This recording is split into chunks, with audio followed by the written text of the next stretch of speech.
নমস্কার নমস্কার নমস্কার নমস্কার নমস্কার নমস্কার নমস্কার নমস্কার আপনাদের সবাইকে সবাইকে সবাইকে নমস্কার জানাচ্ছে আপনাদের সৌমিত্র বসু। সবাইকে অজস্র শুভকামনা জানাচ্ছে, সবাইকে স্বাগত জানাচ্ছে আজকের এই শরণাগত অনুষ্ঠানে এবং সবাইকে শুভ সকাল জানাচ্ছে। শুভ হোক, শুভ হোক, শুভ হোক, সকলের শুভ হোক, সকলের শুভ হোক। বেণী মাধবশীলের পঞ্জিকা অনুযায়ী আজকের দিনটার কথা বলি। আজকে ৩রা চৈত্র ১৪৩১, ইংরেজির ১৭ই মার্চ ২০২৫, সোমবার, তৃতীয়া। সূর্যোদয়ের সময় ভোর ৫টা বেজে ৫০ মিনিট, সূর্যাস্তের সময় বিকেল ৫টা বেজে ৪৩ মিনিট। নক্ষত্র চিত্রা। আজকে জন্মে তুলা রাশি, শূদ্র বর্ণ, মতান্তরে ক্ষত্রিয় বর্ণ, রাক্ষসগণ। দিনের বেলা ১২টা বেজে ৫৬ মিনিট গতে দেবগণ। আমাদের হোয়াটসঅ্যাপে চিঠি পাঠাবার নাম্বার 9831922927। চিঠির গোড়ায় অতি অবশ্যই SG লিখতে হবে। এবারে তাহলে আজকের অনুষ্ঠান সম্পর্কে বলি। আজকের অনুষ্ঠানে প্রথমে পুরাণ চিরন্তন। বহুদিন পরে আবার পুরাণ চিরন্তনে জরাসন্ধের কথা। এর মধ্যে অনেকদিন জরাসন্ধের কথা বলা হয়নি, মাঝখানে তো রবিবার গেছে। এবারে আবার জরাসন্ধের কথা। আমরা জরাসন্ধের প্রসঙ্গ শেষ করে এনেছি প্রায়, বলা যেতে পারে। তার মৃত্যুর ঘটনাটা বলেছি, এমনিতে টুকরো টাকরা করে বলেছি, কিন্তু একটু বড় করে বলবার ইচ্ছে হচ্ছে, সেইটা বলবো।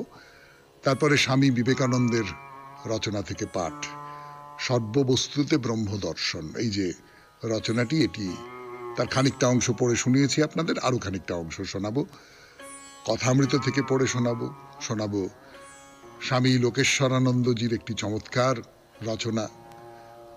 আপনাদের চিঠিপত্র তো পড়তেই হবে, আর শেষে বাইরে দূরে। এই হলো আমাদের আজকের অনুষ্ঠান সূচি। তাহলে আর দেরি কেন, একটু গান শুনি।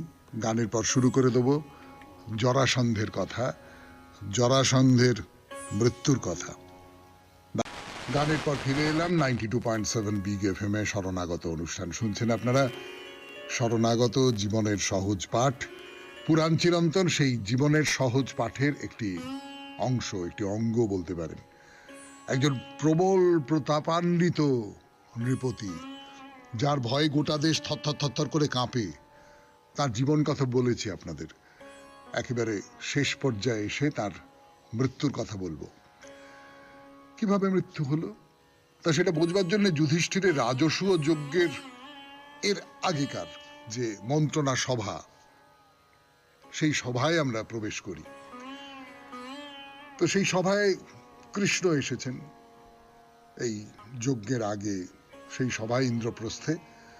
তো যুধিষ্ঠির যজ্ঞের ব্যাপারে, যে কৃষ্ণ আমরা এরকম রাজসূয় যজ্ঞ করব বলে সকলে বলছে, সেইটা ভাবছি, এ ব্যাপারে তুমি কি বলো না বলো, ইত্যাদি ইত্যাদি যুধিষ্ঠির বলছেন কৃষ্ণকে। তা কৃষ্ণ বললেন যে না, তোমার যে রাজসূয় যজ্ঞকারী হিসেবে তোমার যোগ্যতা নিয়ে আমার কোনো সন্দেহ নেই যুধিষ্ঠির। তবে মুশকিলটা হচ্ছে জরাসন্ধ তো এখনো পর্যন্ত বেঁচে আছে। সে বেঁচে থাকা অবস্থায় এই যজ্ঞ কতটা কি তুমি করে উঠতে পারবে, সেই ব্যাপারে আমার একটু সন্দেহ আছে। তার কারণ, যে রাজা রাজসূয় যজ্ঞ করেন, সার্থকভাবে করে ফেলতে পারেন, তাকে তো সম্রাট বলা হয়। এবং সম্রাট মানে হচ্ছে তার প্রভাব প্রতিপত্তি নিজের দেশ ছাড়িয়ে অন্য সব রাজ্যে ছড়িয়ে পড়ছে, এবং অন্য যারা রাজা আছেন তারাও সেই রাজার বশ্যতা স্বীকার করে নিচ্ছেন। এইটা একটু মুশকিল। জরাসন্ধ বশ্যতা স্বীকার করবেন, বা জরাসন্ধ তার অনুগত রাজাদের তোমার বশ্যতা স্বীকার করতে দেবেন, এইটা নিয়ে আমার বেশ খানিকটা চিন্তা হচ্ছে। যতদিন মগধরাজ জরাসন্ধ বেঁচে রয়েছেন ততদিন পর্যন্ত যুধিষ্ঠিরের আধিপত্য প্রতিষ্ঠিত হতে পারবে না বলে কৃষ্ণ জরাসন্ধ সম্পর্কে নানান রকমের তথ্য যুধিষ্ঠিরকে দিলেন। জরাসন্ধ কিভাবে, আপনারা সকলেই জানেন যে অন্য সমস্ত ক্ষত্রিয় নরপতিদের বশ করে গোটা মধ্য ভারতটা শাসন করছেন জরাসন্ধ, এবং খুব গর্বের সঙ্গে, মানে সম্রাটের মতন করে শাসন করছেন আর কি। তো কৃষ্ণ বললেন যে যারা তার বিরুদ্ধাচরণ করেছেন তাদের জরাসন্ধ মগধের রাজধানী গিরিব্রজপুরে বন্দী করে রেখেছেন,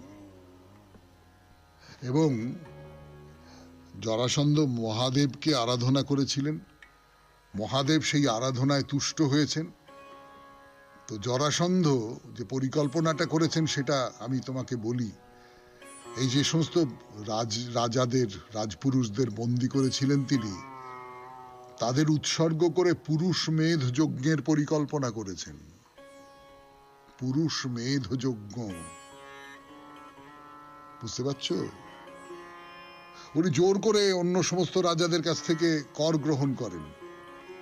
তাই যজ্ঞে বলিদানের জন্য জরাসন্ধ ৮৬ জন রাজাকে বন্দী করেছেন, আর মাত্র ১৪ জন নৃপতিকে বন্দী করতে পারলেই এই পুরুষ মেধ যজ্ঞ শুরু হবে, যে ১০০ রাজাকে বলি দেওয়া হবে যজ্ঞে, নরবলি, রাজা বলি দেওয়া হবে। এবং সেইটা যদি করে ফেলতে পারে জরাসন্ধ, তাহলে কিন্তু তাকে হারানো অসম্ভব। তো কৃষ্ণ তো জানেন যে যাদবদের সঙ্গে, বৃষ্ণিদের সঙ্গে জরাসন্ধের যে শত্রুতার ইতিহাস, সেটাও কৃষ্ণ যুধিষ্ঠিরকে বললেন।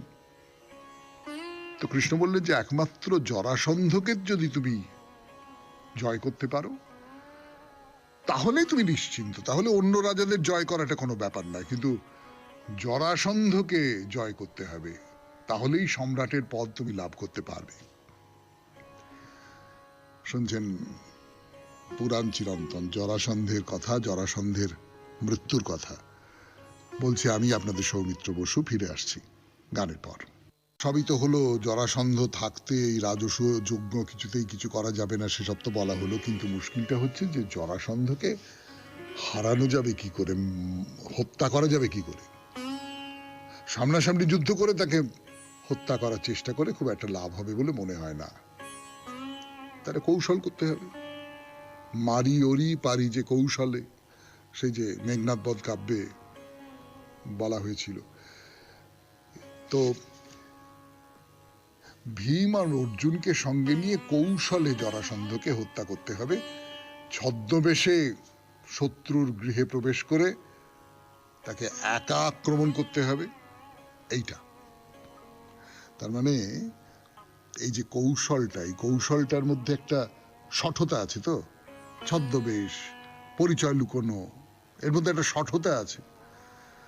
তার মানে কৃষ্ণ যেটা বলতে চাইছেন সেটা হচ্ছে যে অধর্মের বিনাশের জন্য যদি আমাকে অল্প স্বল্প সঠতার আশ্রয় নিতে হয় ভালো কাজের জন্য, তাহলে তাতে কোনো দোষ নেই। তো যাই হোক, সেসব দর্শনের কথা, জ্ঞানের কথা নাইবা বললাম। তো একটা কৌশল করা হলো, যে কৌশলটা করা হলো সেটা হচ্ছে যে ভীম, অর্জুন এরা সকলেই জরাসন্ধকে এক এক করে একক যুদ্ধে আহ্বান করবেন। তো কৃষ্ণ জরাসন্ধকে খুব ভালো করে জানেন, তো তার এইরকম একটা ধারণা ছিল যে অন্তত একজনের সঙ্গে যুদ্ধ করতে জরাসন্ধ নিশ্চয়ই রাজি হয়ে যাবে। আর ভীম যেহেতু কৃষ্ণ বা অর্জুনের চেয়ে মানে চেহারায় পত্তরে অনেক বেশি বলশালী, তাই জরাসন্ধ নিশ্চয়ই দ্বিতীয় পাণ্ডবকেই তার মল্লযুদ্ধের প্রতিপক্ষ হিসেবে বেছে নেবেন, এবং ভীম জরাসন্ধকে বধ করবেন। এই হলো পরিকল্পনা। তো যুধিষ্ঠিরকে বলা হলো যে এইটা পরিকল্পনা। যুধিষ্ঠির বললেন খুব ভালো। তাই যুধিষ্ঠিরের সম্মতি নিয়ে কৃষ্ণ, ভীম, অর্জুন ব্রাহ্মণের ছদ্মবেশে ইন্দ্রপ্রস্থ থেকে মগধের দিকে যাচ্ছেন। তো অনেকটা পথ, সেই পথ পার হয়ে তারা মগধের যে রাজধানী গিরিব্রজপুর সেখানে এসে উপস্থিত হলেন। সেই সময়ে জরাসন্ধ কোনো একটা যজ্ঞানুষ্ঠান করছেন, ব্রহ্মচারীর জীবন যাপন করছিলেন। বেশিরভাগ সময়টা ব্রত উপবাস করেন, বেশিরভাগ সময়টা ধর্মীয় নানান রকমের সব আচার পালন করেন। তো ৩ জন স্নাতক ব্রাহ্মণ রাজদর্শন করতে এসেছেন। যদি এরকম ব্রাহ্মণেরা রাজদর্শন করতে আসেন তাহলে তিনি তাদের ফেরাতেন না। এমনকি তারা যদি গভীর রাত্রেও আসতো, গভীর রাত্রি তখন দেখা করার কথা নয়, একজন রাজা তো দেখা করতেই পারে না, কিন্তু উনি তাদের ফেরাতেন না। তো এটা মনে রেখে কৃষ্ণ, ভীম, অর্জুন তিনজনে মিলে মাঝরাত্রিরে জরাসন্ধের সাক্ষাৎ প্রার্থী হলেন। পুরাণ চিরন্তন এই পর্যন্ত থাক।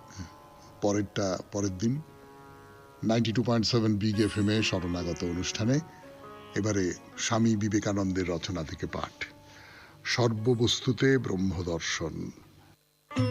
স্বামী বিবেকানন্দের রচনা থেকে পাঠ করে শোনাচ্ছি আমি আপনাদের সৌমিত্র বসু, 92.7 বিগ FM এ। রচনার নাম সর্ববস্তুতে ব্রহ্মদর্শন। কিন্তু আমরা ইহাও জানি, যিনি কেবল নিজের হৃদয় দ্বারা পরিচালিত হন, তাহাকে অনেক দুঃখ ভোগ করিতে হয়, কারণ তাহার প্রায়ই ভ্রমে পড়িবার সম্ভাবনা। আমরা চাই হৃদয় এবং মস্তিষ্কের মিলন। আমার কথার তাৎপর্য এরূপ নয় যে কিছুটা হৃদয় ও কিছুটা মস্তিষ্কের মধ্যে আপোষ করিতে হইবে, কিন্তু প্রত্যেক ব্যক্তিরই অনন্ত হৃদয়ানুভূতি থাকুক এবং তাহার সঙ্গে সঙ্গে অনন্ত পরিমাণ বিচার বুদ্ধিও থাকুক। এই জগতে আমরা যাহা চাই তাহা কি কোনো সীমা আছে? জগৎ কি অনন্ত নয়? জগতে অনন্ত পরিমাণ ভাব বিকাশের এবং তাহার সঙ্গে সঙ্গে অনন্ত পরিমাণ শিক্ষানুশীলন ও বিচারের অবকাশ আছে। অব্যাহতভাবে এই দুই ভাবই একসঙ্গে আসুক, উভয়ই সমান্তরালভাবে চলিতে থাকুক। জগতে যে দুঃখ রাশি বিদ্যমান, এ ব্যাপারটি অধিকাংশ ধর্মই বুঝেন এবং স্পষ্ট ভাষাতেই উহার উল্লেখ করিয়া থাকেন বটে, কিন্তু সকলেই বোধ হয় একই ভ্রমে পড়িয়াছেন। তাহারা সকলেই হৃদয়ের দ্বারা, ভাবের দ্বারা পরিচালিত হইয়া থাকেন। জগতে দুঃখ আছে, অতএব সংসার ত্যাগ করো, ইহা খুব বড় উপদেশ এবং একমাত্র উপদেশ, সন্দেহ নাই। সংসার ত্যাগ করো। সত্য জানিতে হইলে অসত্য ত্যাগ করিতে হইবে, ভালো পাইতে হইলে মন্দ ত্যাগ করিতে হইবে, জীবন পাইতে হইলে মৃত্যু ত্যাগ করিতে হইবে। এ সম্বন্ধে কোনো মতদ্বৈধ থাকিতে পারে না। কিন্তু যদি এই মতবাদের তাৎপর্য এই হয় যে পঞ্চেন্দ্রিয় গ্রাহ্য জীবন, আমরা যাহাকে জীবন বলিয়া জানি, জীবন বলিতে আমরা যাহা বুঝি তাহা ত্যাগ করিতে হইবে, তবে আর আমাদের থাকে কি? যদি আমরা উহা ত্যাগ করি তবে তো আমাদের আর কিছুই থাকে না। যখন আমরা বেদান্তের দার্শনিক অংশের আলোচনা করিব, তখন আমরা এই তত্ত্ব আরো ভালোভাবে বুঝিব। কিন্তু আপাতত আমি কেবল ইহাই বলিতে চাই যে বেদান্তই কেবল এই সমস্যার যুক্তিসঙ্গত মীমাংসা পাওয়া যায়। এখানে কেবল বেদান্তের প্রকৃত উপদেশ কি তাহাই বলিব। বেদান্ত শিক্ষা দেয় জগৎকে ব্রহ্মভাবে দর্শন করিতে। বেদান্ত প্রকৃতপক্ষে জগৎকে একেবারে উড়াইয়া দিতে চায় না। বেদান্তে যেমন চূড়ান্ত বৈরাগ্যের উপদেশ আছে, তেমন আর কোথাও নাই। কিন্তু ওই বৈরাগ্যের অর্থ আত্মহত্যা নহে, নিজেকে শুকাইয়া ফেলা নহে। বেদান্তে বৈরাগ্যের অর্থ জগতের ব্রহ্মভাব। জগৎকে আমরা যেভাবে দেখি, উহাকে আমরা যেমন জানি, উহা যেভাবে প্রতিভাত হইতেছে তাহা ত্যাগ করো এবং উহার প্রকৃত স্বরূপ অবগত হও। জগৎকে ব্রহ্মভাবে দেখো। বস্তুত উহা ব্রহ্ম ব্যতীত আর কিছুই নহে। এই কারণেই আমরা প্রাচীনতম উপনিষদে বেদান্ত সম্বন্ধে লিখিত প্রথম পুস্তকে দেখিতে পাই, ঈশাবাস্যমিদং সর্বং যৎকিঞ্চ জগত্যাং জগৎ। জগতে যাহা কিছু আছে তাহা ঈশ্বরের দ্বারা আচ্ছাদিত করিতে হইবে। শুনলেন স্বামী বিবেকানন্দের রচনা থেকে পাঠ, সর্ববস্তুতে ব্রহ্মদর্শন। এরপর কথামৃত থেকে পাঠ, আমি আছি আপনাদের সঙ্গে, আপনাদের সৌমিত্র বসু। শুনছেন শরণাগত 92.7 বিগ FM এ। গানের পর ফিরে এলাম 92.7 বিগ FM এ। শরণাগত অনুষ্ঠান শুনছেন, আমি আছি আপনাদের সঙ্গে, আপনাদের সৌমিত্র বসু। ঠাকুরের কথা বলছি আপনাদের, যে কথাগুলো সত্য কথা, ঠাকুরের একেবারে বুকের ভেতর থেকে উঠে আসা কথা, একেবারে উপলব্ধির জায়গা থেকে উঠে আসা কথা। এবং সেই কথাগুলো আমরা বলি, কিন্তু সত্যি সত্যি কি বিশ্বাস করি? সত্যি সত্যি কি ভেতর থেকে বিশ্বাস করি? এই যে গতদিন যেটা বলছিলাম, যে কৃষ্ণ, কালী, শিব, রাম যারা উদার ভাবের মানুষ তারা সব দেবতাকে মানে। সব দেবতা সব দেবী আসলে তার এক একটা করে রূপ। এমনকি মানুষও তো তার একটা রূপ। পশু পাখি জীবজগৎ যা কিছু আছে না কেন এই সমস্তটাই তো তার একটা রূপ, একটা করে রূপ। ফলে তাদের মধ্যে দিয়ে যদি আমি তাকে ডাকতে পারি, ব্যাকুল ভাবে ডাকতে পারি, তাহলে তিনি দেখা দেবেন। তো এই কথা বলছেন, কিন্তু তারপরে একটা কথা বলছেন যে নিষ্ঠা ভক্তি একটা আছে। নিষ্ঠা ভক্তিটা কি? মানে আমি যাকে ভালোবেসেছি, যার কাছে নিজেকে সমর্পণ করেছি, আমি তাকে সেই রূপেই দেখতে চাই। এই যে আপনার ঠাকুর ঘরে যে গোপালটি আছেন, সেই গোপাল তো তিনি তো কৃষ্ণ, বা সেই যে গোপাল তিনি তো শিবের সঙ্গে অভিন্ন, তিনি তো মা দুর্গার সঙ্গে অভিন্ন। যদি সেইভাবে দেখতে হয় তাহলে তো তাই। কিন্তু ওই গোপালটিকে না দেখলে আপনার মন ভরে না। গোপীদের ক্ষেত্রে ঠিক তাই হয়েছিল। গোপীরা কি বলছে, মথুরায় গেছে গোপীরা, গিয়ে তখন কৃষ্ণকে দেখেছে। কৃষ্ণ তখন তো অন্যরকম রাজা, হ্যাঁ, পাগড়ি টাগড়ি বাঁধা কৃষ্ণ। তাকে দেখে গোপীরা ঘোমটা দিচ্ছে আর বলছে ইনি আবার কে? আমাদের সেই পীত ধরা মোহন চূড়া পরা কৃষ্ণ কোথায়? অর্থাৎ যে রূপে আমি তাকে দেখেছি, যখন আমি একটা রূপকে অবলম্বন করে তার ধ্যান করছি, তার জন্য সাধনা করছি, তার তপস্যা করছি, তখন সেই রূপটা যদি সরে যায়, তখন আমার ভেতরে তো একটা অতৃপ্তি তৈরি হয়, অতৃপ্তি তৈরি হতে বাধ্য। সেই রকম তো ঠাকুর বলছেন হনুমানেরও নিষ্ঠা ভক্তি। দাপর যুগে দ্বারকায় যখন আসেন, কৃষ্ণ রুক্মিণীকে বললেন, শোনো, হনুমান রাম রূপে না দেখলে সন্তুষ্ট হবে না। হনুমান কৃষ্ণকে দেখলে বললি এটা আবার কি? একে আমি চিনি না, এর পুজো করতে পারবো না, এর কাছে আমি বর্ষতা স্বীকার করতে পারবো না। তখন কৃষ্ণ রাম রূপ ধারণ করে তার সামনে এলেন। তো ঠাকুর কি বলছেন? কে জানে বাপু, আমার এইরকম অবস্থা। আমি কেবল নিত্য থেকে লীলায় নেমে আসি, আবার লীলা থেকে নিত্যে যাই।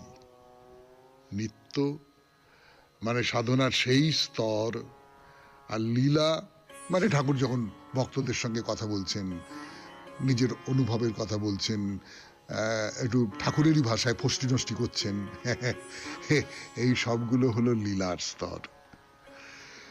শুনছেন কথামৃত থেকে পাঠ, 92.7 বিগ FM এ শরণাগত অনুষ্ঠানে। আমি আছি আপনাদের সঙ্গে, আপনাদের সৌমিত্র বসু। গানের পর আবার কথামৃত থেকে পাঠ, ঠাকুরের কথা বলছি আপনাদের এই 92.7 বিগ FM এ শরণাগত অনুষ্ঠানে। ঠাকুর কি বলছেন? নিত্যে পৌঁছানোর নাম হচ্ছে ব্রহ্মজ্ঞান। ঠাকুর নিত্যে যান, আবার লীলায় ফিরে আসেন, এই হচ্ছে তার ভাব। বহু সন্ন্যাসী আছেন যারা নিত্যে চলে গেছেন, তাদের সঙ্গে লোকালয়ের আর কোনো সম্পর্ক নেই, তাদের সঙ্গে বৃহত্তর জনজীবনের আর কোনো সম্পর্ক নেই, তাদের সঙ্গে অনেক মানুষের আর কোনো সম্পর্ক নেই। তারা তাদের মতন করে একটা জগৎ তৈরি করে নিয়েছেন, সেই জগতের মধ্যে তারা থাকেন। কিন্তু ঠাকুরের বেলা তো তাই নয়। ঠাকুর তো এই নিত্য থেকে লীলাতে নেমে আসেন। তা নিত্যটা কি? নিত্যে পৌঁছানোর নাম হচ্ছে ব্রহ্মজ্ঞান। সে বড় কঠিন, একেবারে বিষয় বুদ্ধি না গেলে হয় না। একেবারে বিষয় বুদ্ধিকে চেঁচে উপড়ে তুলে ফেলতে হবে, তা না হলে কিন্তু ব্রহ্মজ্ঞান হবে না। যতক্ষণ পর্যন্ত বিষয় বুদ্ধি আছে, ততক্ষণ পর্যন্ত অনিত্যের প্রতি একটা আকর্ষণ, বা আপনি যদি বলেন অনিত্যের প্রতি একটা স্বীকৃতি, সেইটা আছে। যে জিনিসটা নিত্য নয়, যে জিনিসটা নষ্ট হয়ে যাবে, যে জিনিসটা জরাগ্রস্ত হয়ে যাবে, খরচা হয়ে যাবে, ধ্বংস হয়ে যাবে, লয় পাবে, তার প্রতি যদি কোনো রকমের সচেতনতাও থাকে, তাহলেও তো সেই ব্রহ্মজ্ঞান, সেই নিত্যে পৌঁছানো যাবে না। বলে ঠাকুর বলছেন যে হিমালয়ের ঘরে যখন ভগবতী জন্মগ্রহণ করলেন, তখন পিতাকে নানা রূপে দর্শন দিলেন। তা হিমালয় বললেন, মা, আমি ব্রহ্ম দর্শন করতে ইচ্ছা করি। তো তখন ভগবতী বলছেন যে বাবা, যদি তা ইচ্ছা করেন তাহলে তো আপনাকে সাধু সঙ্গ করতে হবে। সংসার থেকে তফাৎ হয়ে নির্জনে মাঝে মাঝে সাধু সঙ্গ করবেন, তাহলেই ওই ব্রহ্ম দর্শন হবে। তার মানে আমি আমি আপনাকে সব রূপ দেখাতে পারি, কিন্তু সেই সমস্ত রূপটাই হচ্ছে পার্থিব রূপ, সেই সমস্ত রূপটাই হচ্ছে জাগতিক রূপ। আপনি যদি বলেন যে আমি ব্রহ্মজ্ঞান লাভ করতে পারি, তাহলে কিন্তু, আপনি যদি বলেন আমি ব্রহ্ম দর্শন করতে চাই, তাহলে কিন্তু ওই আপনাকে একটা, আপনার দিক থেকে একটা কিছু করতে হবে। সেইটা হচ্ছে এই জাগতিকতার থেকে মাঝে মাঝে অন্তত বেরিয়ে যাওয়া, মাঝে মাঝে দূরে চলে যাওয়া, মাঝে মাঝে এই সমস্ত সম্পর্ককে ছিন্ন করে একটা নির্জনে গিয়ে সাধু সঙ্গ করা, সাধুদের মুখে তাদের কথা শোনা, তাদের সাধনার সঙ্গী হওয়া। তাহলে আপনি সেই যে ব্রহ্মজ্ঞান, ব্রহ্ম দর্শন, সেইটা লাভ করতে পারবেন। সেই এক থেকেই অনেক হয়েছে, নিত্য থেকেই লীলা। নিত্য কতগুলো ফুট যাকে বলে, সেই ঠাকুরের কথা বলেছিলেন না, কতগুলো ফুটকি তিনি ধরেছেন। এই নিত্য আর লীলার মধ্যে এই হলো সম্পর্ক। শুনলেন কথামৃত থেকে পাঠ, এরপরে স্বামী লোকেশ্বরানন্দের রচনা থেকে পড়ে শোনাবো। রচনার নাম বন্ধনের মাঝে মুক্তি। ফিরে আসছি গানের পর। স্বামী লোকেশ্বরানন্দের রচনা থেকে পড়ে শোনাচ্ছি আপনাদের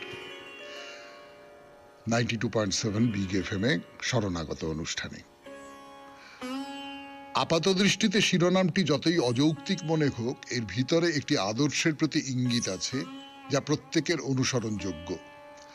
কিন্তু সমস্যা হলো বন্ধনের মধ্যে থেকে মুক্ত হওয়া যায় কি করে।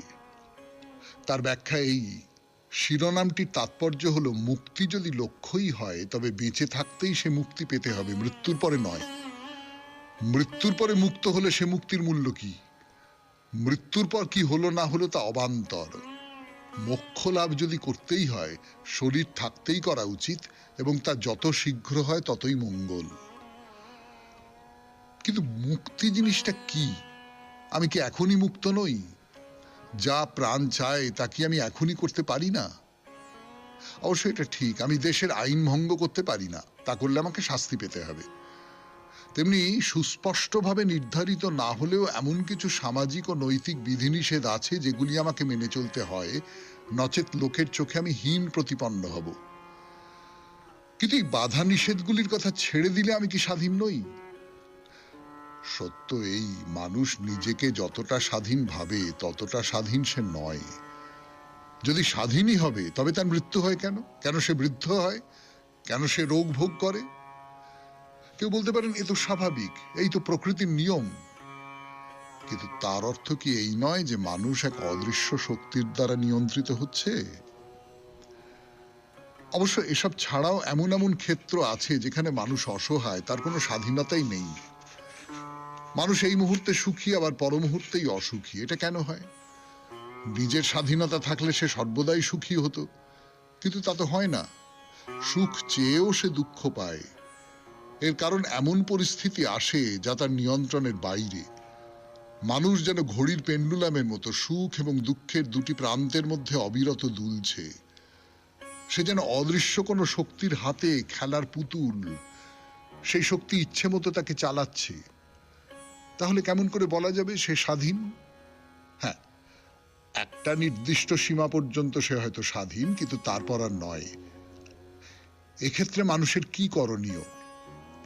ভালো এবং মন্দ দুটির বন্ধন থেকেই সে কেমন করে মুক্ত হতে পারে? দুটির কোনোটিই তাকে প্রভাবিত করবে না এমন একটি অবস্থা সে কি করে লাভ করতে পারে? এই অবস্থায় পৌঁছনোর, অর্থাৎ সুখ দুঃখে শান্ত অবিচল থাকার একটি উপায়, তা হলো সুখ ও দুঃখ দুটি যে অনিত্য ও ক্ষণভঙ্গুর তা উপলব্ধি করা। এ জীবনে কিছুই স্থায়ী নয়, কারণ জীবনটাই অনিত্য। স্বাস্থ্য, অর্থ, ক্ষমতা, খ্যাতি সবই ক্ষণস্থায়ী। শুধু যে ভালো জিনিসগুলি অনিত্য তা নয়, খারাপ জিনিসগুলিও অনিত্য।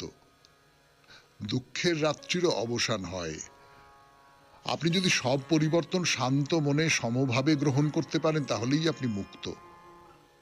প্রকৃত মুক্তি একটি বিশেষ মানসিক অবস্থা ছাড়া কিছুই নয়। এই অবস্থায় আপনার মন প্রশান্ত নিস্তরঙ্গ সমুদ্রের মতো, কারণ ইন্দ্রিয়গ্রাহ্য জগৎ থেকে আপনার মন সম্পূর্ণভাবে সরে এসে এখন নিজের ভিতরে প্রবেশ করেছে। মনের এই অবস্থার সঙ্গে পদ্মপাতার তুলনা করা হয়েছে। জলে থেকেও পদ্মপাতা ভেজে না, সেই রকম আপনি যদি সংসারে থেকেও সংসারী না হন তাহলেই আপনি মুক্ত। বাইরে আপনাকে কর্মব্যস্ত দেখালেও ভিতরে ভিতরে আপনি শান্ত। সব কাজই আপনি সতর্ক থেকে নিখুঁতভাবে করছেন, কিন্তু মনে মনে জানেন আপনি কিছুই করছেন না, আপনি অকর্তা। মনের এই অবস্থায় নিজের ইচ্ছা বলে কিছু থাকে না। যে কাজ আপনি করেন হয় তা ঈশ্বরের প্রীতির জন্য, না হয় সমষ্টির স্বার্থে। আপনার অহংবোধ বা স্বার্থবোধ সম্পূর্ণভাবে মুছে গেছে। এটি যথার্থ ত্যাগ। অন্যদিক থেকে বলা চলে এটি সবকিছুকে গ্রহণ করে আপনার বিস্তার। এই অবস্থায় পৌঁছানো কি সম্ভব? প্রতিদানের আশা না করে আপনি কি কাজ করে যেতে পারেন? ধরে নিলাম পারেন। সেক্ষেত্রেও কি কাজের সময় আপনার উৎসাহ সমানভাবে বজায় থাকবে? এ প্রশ্ন এই জন্যই উঠছে যে লাভের জন্যই মানুষ কাজ করে। যেখানে নিজের কোনো লাভ নেই সেখানে আপনি কেন কাজ করবেন? তার উত্তর এই, নিঃস্বার্থ কর্মের দ্বারা চরম যে লাভ, আপনি সেই মুক্তির অধিকারী হবেন। এখন আপনি দেহ ও মনের খামখেয়ালিপনার দাস। এই দাসত্বের হাত থেকে কি আপনি নিষ্কৃতি চান না? তা যদি চান তাহলে স্বার্থবোধ নিধন করুন। নিজের স্বার্থে কাজ করলে আপনি বদ্ধ, কিন্তু সকলের স্বার্থে যদি কাজ করেন তাহলে মুক্তি আপনার হাতের মুঠোয়। শুনলেন স্বামী লোকেশ্বরানন্দের রচনা থেকে পাঠ, বন্ধনের মধ্যে মুক্তি। এরপর গান, গানের পর আপনাদের চিঠিপত্র। দেবাশিস কুমার ঘোষ, রামরাজাতলা, হাওড়া থেকে চিঠি লিখেছেন। পড়ে শোনাই 92.7 বিগ FM এ শরণাগত অনুষ্ঠানে। প্রিয় সৌমিত্রবাবু, প্রথমেই আপনাকে এবং শরণাগত অনুষ্ঠানের সঙ্গে যুক্ত সকলকে জানাই শুভ সকাল। গত 11/2/25 তারিখে শরণাগত অনুষ্ঠানে আপনি স্বামী লোকেশ্বরানন্দ মহারাজের যে রচনা পাঠ করেছিলেন তাতে উনি মানুষের সুখকে যেভাবে বিশ্লেষণ করেছিলেন এক কথায় অসাধারণ।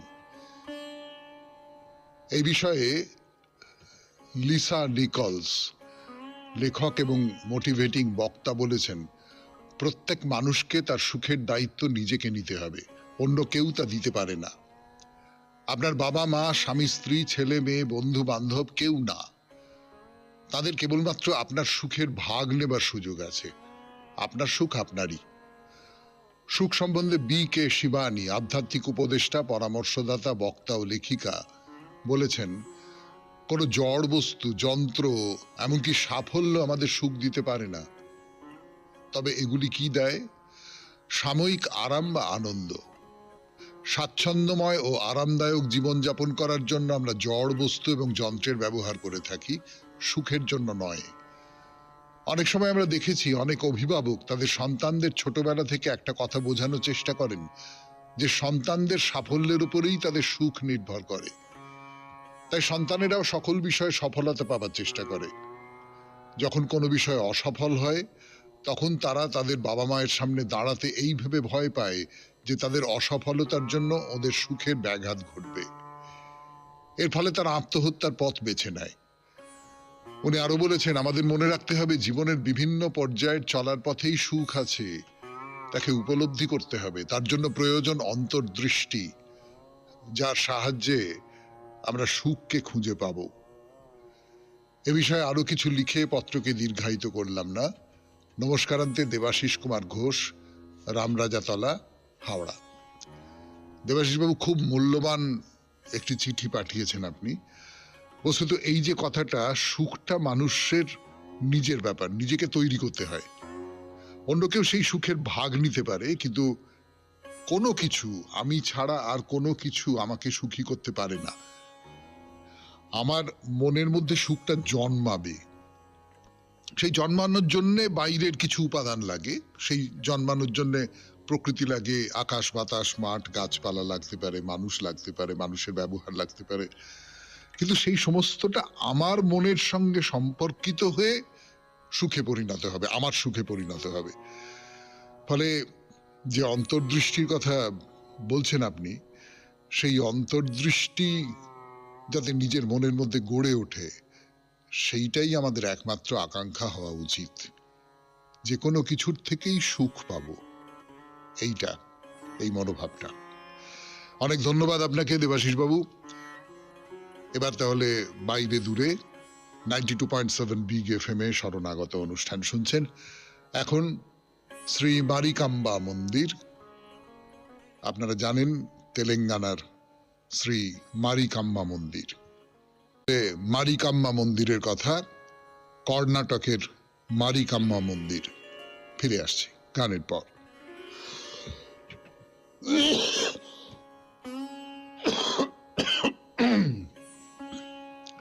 Link number 9।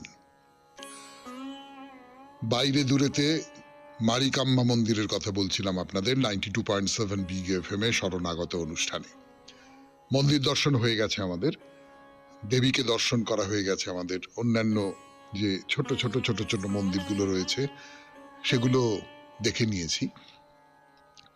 এবারে বলি এই মন্দিরের নবরাত্রি উৎসবের কথা।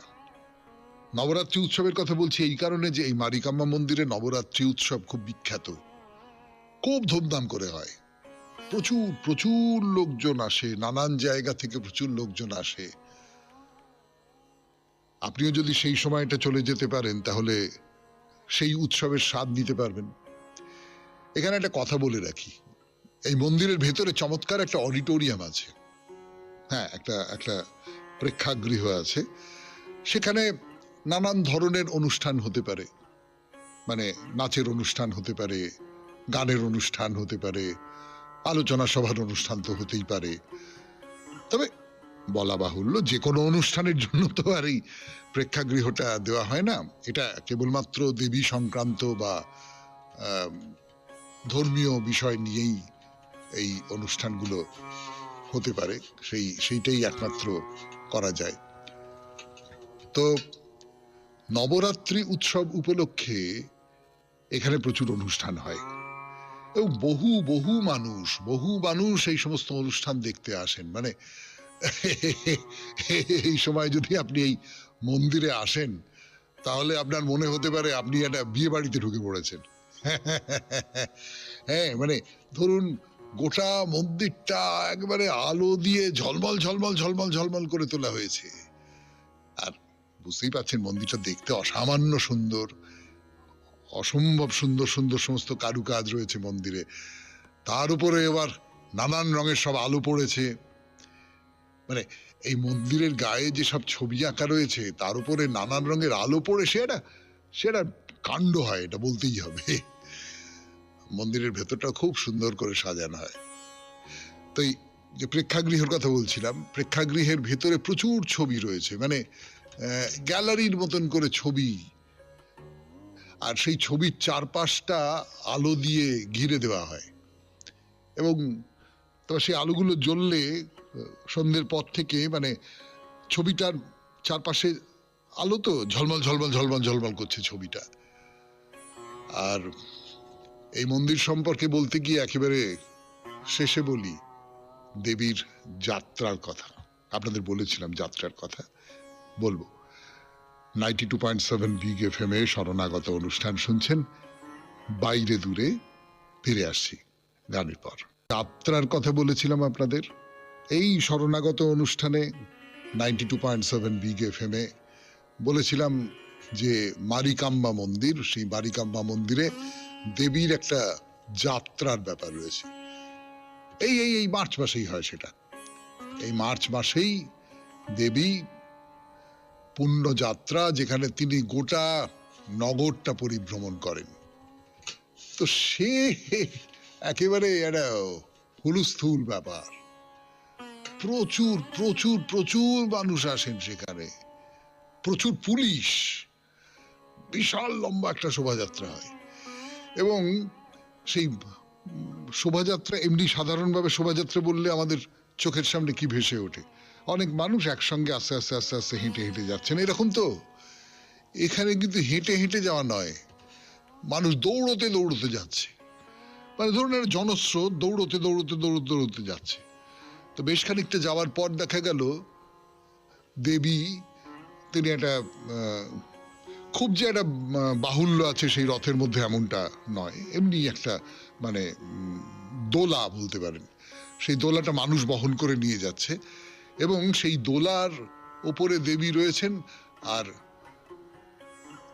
মানে স্বচ্ছ একটা কাপড়, সেই স্বচ্ছ কাপড় দিয়ে বা প্লাস্টিক দিয়ে এটা ঘেরা, চারপাশ থেকে যাতে দেবীকে দেখতে পাওয়া যায়। আর সেই হই হই করে সেই রথ বয়ে নিয়ে চলেছেন বেশ কয়েকজন মানুষ। রথটার তো ওই লাঠি দিয়ে বাঁধা আছে, লম্বা দণ্ড দিয়ে বাঁধা আছে পালকির মতন করে, এবং সেই পালকির যে লাঠিটা সেইটা যারা বহন করতে পারবেন বা যারা হাত দিতে পারবেন, বলা বাহুল্য তাদের অশেষ পুণ্য হবে, এটাই মানুষের বিশ্বাস। তো মারিকাম্মা মন্দিরের কথা, এই দেবীর যে যাত্রা, এই যাত্রার কথা দিয়ে শেষ করলাম। শেষ হলো মারিকাম্মা মন্দিরের কথা। তো ভাবছিলাম আমি সেই পুজোর সময় শুরু করেছিলাম বাইরে দূরেতে, দেবী দুর্গার মন্দির গোটা দেশ জুড়ে কেমন করে ছড়িয়ে আছে। না, তার পুরো পরিচয় দেবার উচ্চাশা কখনোই ছিল না, কিন্তু যেটা ছিল সেটা হচ্ছে যে প্রত্যেক রাজ্যের একটি করে দেবী দুর্গার মন্দিরের কথা বলবো আপনাদের। একটি করে দেবী দুর্গার মন্দির, সেই মনে আছে লাদাখের মন্দির নিয়ে শুরু করেছিলাম, তারপর নিচের দিকে নামতে নামতে নামতে নামতে কর্ণাটক পর্যন্ত চলে এসেছি। এরপরে আর মোটে 3টে রাজ্য বাকি, অন্ধ্রপ্রদেশ, তামিলনাড়ু আর কেরালা। আপাতত আমরা অন্ধ্রপ্রদেশে যাব, কিন্তু আজকে আর অন্ধ্রপ্রদেশের কথা থাক, আজকে এখানেই শেষ করি শরণাগত। আমাদের হোয়াটসঅ্যাপে চিঠি পাঠাবার নাম্বার 9831922927। চিঠির গোড়ায় অতি অবশ্যই SG লিখতে হবে। শেষ করবার আগে রবীন্দ্রনাথের কবিতার নাম খোকার রাজ্য। খোকার মনের ঠিক মাঝখানটিতে আমি যদি পারি বাসা নিতে, তবে আমি একবার জগতের পানে তার চেয়ে দেখি বসিসে নিভৃতে। তার রবি শশী তারা জানি নে কেমন ধারা সভা করে আকাশের তলে। আমার খোকার সাথে গোপন দিবসে রাতে শুনেছি তাদের কথা চলে। শুনেছি আকাশ তারে নামিয়া মাঠের পারে লোভায় রঙিন ধনু হাতে। 80 শালবন পরে মেঘেরা মন্ত্রণা করে খেলা করিবারে তার সাথে। যারা আমাদের কাছে নীরব গম্ভীর আছে, আশার অতীত যারা সবে, খোকারে তাহারা এসে ধরা দিতে চায় হেসে, কত রঙে কত কলরবে। খোকার মনের ঠিক মাঝখান ঘেঁষে যে পথ গিয়েছে সৃষ্টি শেষে, সকল উদ্দেশ হারা, সকল ভূগোল ছাড়া অপরূপ অসম্ভব দেশে, যেথা আসে প্রতিদিন সর্ব ইতিহাসহীন রাজার রাজত্ব হতে হাওয়া। তারই যদি এক ধারে পাই আমি বসিবারে, দেখি কারা করে আসা যাওয়া। তাহারা অদ্ভুত লোক, নাই কারো দুঃখ শোক, নেই তারা কোনো কর্মকাজে। চিন্তাহীন মৃত্যুহীন চলিয়াছে চিরদিন খোকাদের গল্প লোক মাঝে। সেথা ফুল গাছপালা, নাগকন্যা রাজবালা, মানুষ রাক্ষস পশু পাখি, যাহা খুশি তাই করে, সত্যেরে কিছু না ডরে, সংশয়রে দিয়ে যায় ফাঁকি।